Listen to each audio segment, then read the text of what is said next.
Hey guys, it's Core Ross, and today we're unboxing and using the Anycubic Photon P1 Max. So this is a very big resin 3D printer, and I'm going to be using it to steal the moon, or well, 3D print the moon, because we have this incredible model that when you print it and you put a light in it, it looks like it is the actual moon, even though it is just a single color. The thickness of the internal walls make it look like it's actually got shading and detail that is only visible when the light is on. And this is a sponsored video by Anycubic. So let's jump in and unbox this printer. So this is the Photon P1 Max. So it's the big brother of the P1 that I unboxed and played around with in December and had a lot of fun with. And this is just the bigger version, and it's huge. So we've got an 18.3 liter build volume coming in at 285 by 214 millimeters with a height of 300 millimeters. And then underneath that build volume, you've got yourself a 12K screen. This is what lets the UV light through that's underneath. And you'll also notice that that screen has the same texture on it as its little brother, the P1, and this allows it to have less suction, which is extremely important on a screen this big. And then you have an incredible UV light. This gives really good uniformity to exposure on this massive build plate above it. And let's talk about the build plate, because this thing's massive. It's also just solid steel, and by itself, it weighs 3 kilograms, or actually just over 3 kilograms. And at first I was actually wondering, am I going to be able to move this around by myself? Because I can move the P1 quite easily, even though it's a very big printer itself, it's actually not that heavy. And I don't even need to take a build plate out or anything to move it. However, with the P1 Max here, the best way I've found is to take the build plate out, because you're essentially, I would say, halving the weight of this overall printer by just taking the build plate out. Makes it far easier to move it around, position it in different locations, and then put the build plate back in. So thankfully, yeah, you can move this by yourself. And I think this is also where the industrial grade ball screw that Anycubic's always talking about the marketing with the P1 and P1 Max printers really shines, because it moves this build plate up and down so gracefully and smoothly, even though it weighs such an incredible weight. However, definitely do not drop this build plate on your foot or on the printer itself, because like I say, it is a solid piece of steel. A lot of other 3D printers have aluminium build plates. This one is solid steel.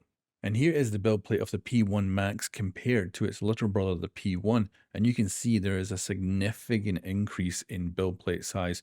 And the thing is, of course, the P1, I don't consider that to be a small printer. Like, for resin printers, it's quite big. So this one for me is in the category of huge, and really opens the doors to doing some incredibly large things with resin printing in the future. And this removes one of the big limitations about resin printing, which is you usually have quite a small build plate to work with, but you have incredible quality.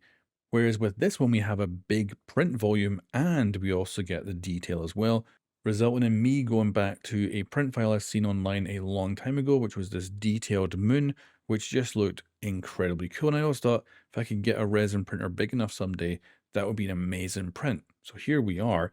And I also think this is actually a good bonus that this is a sphere we're printing out, because it's going to be able to show us quite easily if there is any issues with the uniformity of the curing as it prints. And I'm also going to throw in some additional figures as well, so we can see more fine detail. I'm going to do close-up photos of them so you can see exactly how detailed this printer can be. Even though it's capable of printing huge things, I also want to show that it's capable of printing incredibly detailed stuff as well. The printer is also very easy to use with this latch for the build plate that's super simple. And then the VAT is very satisfying. You've got two guides there, which is an upgrade over the P1, so it lets you know it's in place. And then super satisfying click for the levers that hold the VAT in place. And this VAT is also heated as well, so you always get perfect prints every time. And you can control and monitor the printer via Wi-Fi, so either on your phone or on your computer, making this a very easy printer to work with. And I had a great time printing. This is my moon printing right now, and this is the largest and longest print I've ever done. This took 13 hours. And it almost took 1 entire kilogram of resin to print the whole build plate. So this is what we had at the end of the day, and this looks incredible. Great size, the quality is amazing. This is actually scaled up, so if there was a model that was even more high quality, we could get that quality out with the print, but this just looks magnificent. And now we have the moment of truth.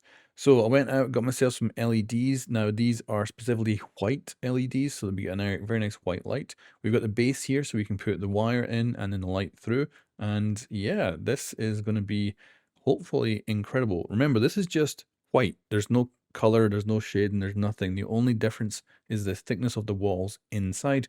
So when we switch the light on, it ends up having shadow and depth to it. And because it's illuminated like the moon is, it really looks like the moon. It's really surprisingly good how well this works as an illusion.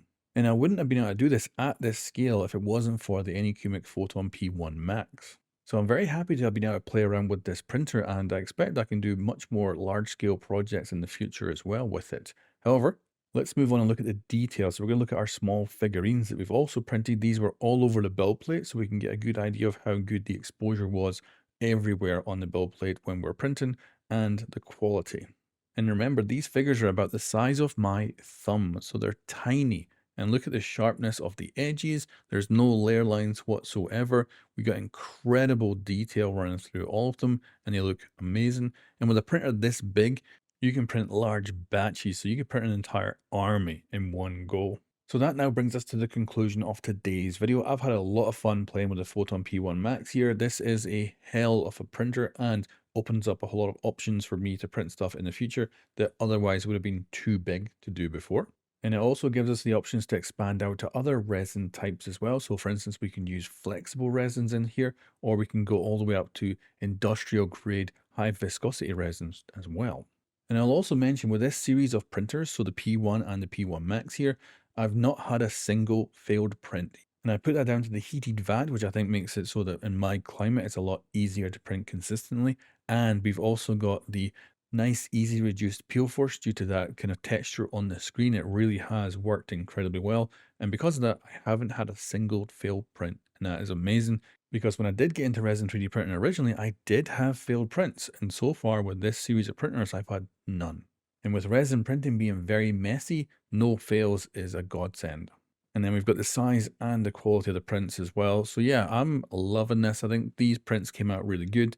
And I'm just looking to see what I'm going to be doing next with this printer, because there's a lot of options for doing all kinds of props from like Rainbow Six Siege and stuff like that in the future, which I think will be incredible. And I've actually got an idea in the works, which is to do a red ice, because Rainbow Six Siege added in some colored black ices.